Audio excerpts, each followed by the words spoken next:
नमस्कार, आप सुन रहे हैं द बॉलीवुड रेडियो और मैं हूं आपके साथ आकाश।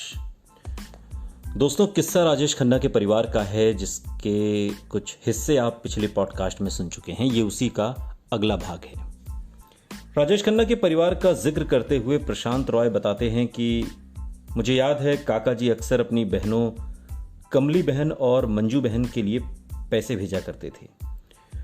वो पैसे लेकर जाता था मैं, और काका जी मुझसे कहते थे कि इस बारे में नरेंद्र खन्ना को कभी पता न चले। मंजू बहन की शादी दिल्ली में हुई थी। जब अंजू बहन की मौत हुई तो काका जी ने ये बात ज़्यादा लोगों को नहीं बताई। वो अंतिम संस्कार के लिए दिल्ली चले गए। प्रशांत बताते हैं कि जब रात को राजेश खन्ना वापस लौटे तो 2-3 नौकरों के अलावा घर में प्रशांत थे।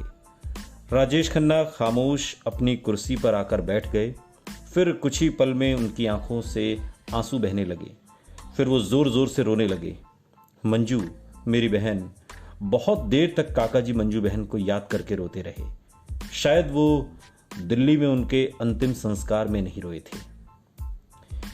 राजेश खन्ना की बचपन की कहानी में कई सिरे अब भी उलझे हुए हैं। उनके परिवार के सदस्यों के चुप रहने की वजह से उन्हें सुलझाना और भी ज्यादा मुश्किल हो जाता है। उनके इंटरव्यूज में ये बातें उनके बचपन को लेकर उनसे कोई प्रश्न नहीं पूछे गए। देखा जाए तो उनके अलावा राज कपूर, दिलीप कुमार, देवानंद, अमिताभ बच्चन जैसे फिल्म इंडस्ट्री दूसरे स्टार्स बड़े गर्व से अपने बचपन और परिवार का जिक्र करते हैं। राजेश खन्ना ने इस विषय पर बहुत कम बात की और कुछ उन्होंने कहा भी है। तथ्यों के सामने वो भी पूरी तरह से सही नहीं उतरती। जो बातें उन्होंने कही हैं वो सही नहीं लगती।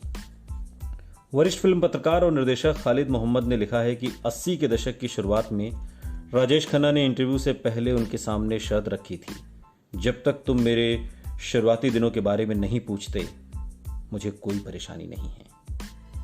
राजेश खन्ना ने ये बातें क्यों कही थी, इसका जवाब तो शायद उनके साथ ही चला गया। लेकिन राजेश खन्ना के बचपन की कहानी किसी उलझी हुई फिल्मी स्क्रिप्ट जैसी है जिसमें कई पर्दे हैं।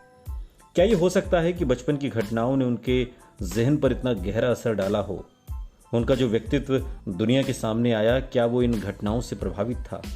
शायद उन्हें अपने करियर और निजी जिंदगी में भी ये महसूस होता रहा कि उनके साथ हमेशा गलत होता आया है। सुनते रहिए द बॉलीवुड रेडियो। सुनता है सारा इंडिया।